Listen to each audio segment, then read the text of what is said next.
अजिंक्य Maharashtra news, एका सामान्य माणसाची अनोखी सुरुवात. संपादक संतोषजी लांडे. पाहुयात काही ठळक आणि महत्त्वाच्या घडामोडी. नमस्कार, मी कांचन पगारे. शिक्कामोर्तब हे आमचं नवीनच नाटक आता रंगभूमीवर आलं. या नाटकाचे लेखक आणि दिग्दर्शक आहेत प्रमोद शेलार, जो माझा खूप जुन्या काळापासून मित्र आहे, पण आज पहिल्यांदा त्याच्याबरोबर व्यावसायिक रंगभूमीवर मी काम करतोय. माझी भूमिका आहे, त्याचं नाव आहे मजनू. मजनू आणि त्याची बायको लैला अशी ही जोडी आहे आमची. भक्ती रत्नपारखी करते आणि ते मिस्टर मिसेस देसाई नावाच्या एका दाम्पत्याच्या आयुष्यात येतात आणि काय धमाल उडवून देतात आणि काय होतं त्यांचं. ते अपग्रेड होतात, डिग्रेड होतात. मजनू आणि लैला त्यांच्यावर कसा प्रभाव टाकतात, पण नंतर ते परत कसं त्यांच्यावर हावी होतात, या कथेशी चालणारं हे नाटक आहे शिक्कामोर्तब. तरंगिणी निर्मित हे नाटक आहे. आशिष देशपांडे, सुश्रिता देशपांडे याचे प्रोड्युसर्स आहेत आणि नाटक खूप चांगलं चाललं आहे. सागर माझा खूप वर्षापासूनचा मित्र आहे. पहिल्यांदा काम करतोय, पण खूप मजा येते काम करताना, कारण सागरचा अनुभव रंगभूमीवरचा माझ्यापेक्षा जास्त आहे. त्यांनी जास्त नाटकातून भूमिका केली, त्याच्यामुळे त्याच्या त्या अनुभवाचा मला वेळोवेळी फायदा होतो आणि आम्ही दोघं एकमेकांची स्पेस एकमेकांना देऊन अतिशय सुंदर टोलवाटोलवी चाललेली असतं, असं लोकांचं मत आहे, माझं नाही.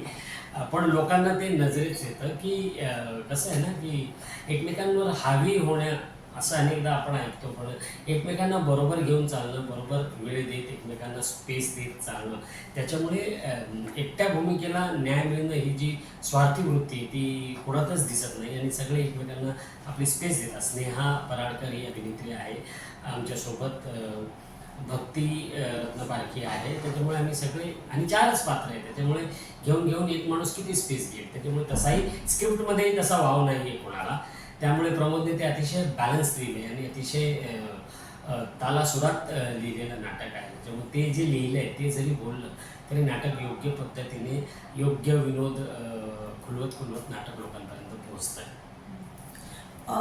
रिहर्सलच्या दरम्यान काही म्हणजे असे काही किस्से वगैरे झाले का, किंवा कशी केली रिहर्सल? रिहर्सलच्या दरम्यान तर खूपच किस्से झाले. एक तर प्रमोद शेलार ना आहे डिरेक्टर म्हणून, इज अ कूल गाय एकदम.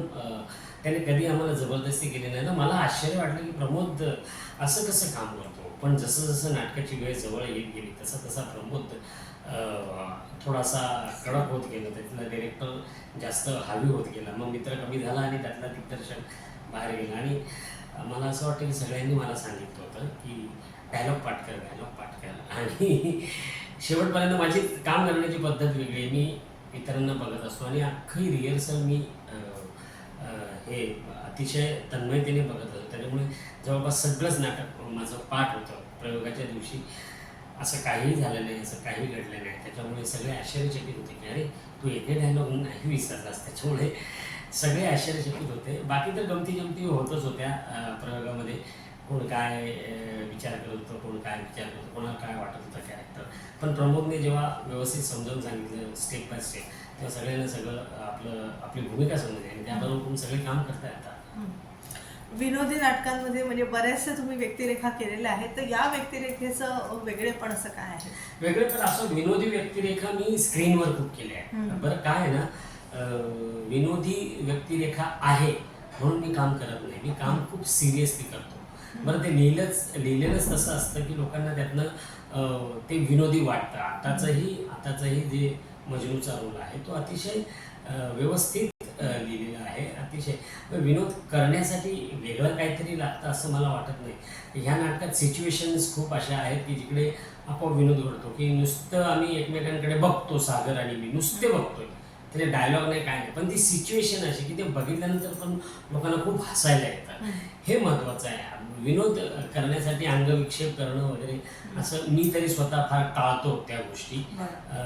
माझी कामाची पद्धत तशी असल्यामुळे त्याच्यामुळे इकडेही तसं काही नाही. आणि कसं आहे ना, विनोदी काम करायचं म्हटलं तर विनोदी ढंगाने करूया असं म्हणून जर तुम्ही करत असाल तर ते विनोदी होत नाही, ते हास्यास्पद होतं. तर ते हास्यास्पद न होऊ देणं ही एक जबाबदारी असते विनोदी काम करणाऱ्या नटावर. ते तितकं सिरियसली, तितकंच कॉन्सन्ट्रेशन केलं त्यातला विनोद अतिशय निरागसपणे बाहेर पडतो आणि मग निरागस विनोद कोणाला आवडत नाही, आपल्याला सगळ्यांना आवडतो. त्याप्रमाणे हे विनोद सगळ्यांना आवडतात आणि लोकांनी डोक्यावर घेतलंय सगळं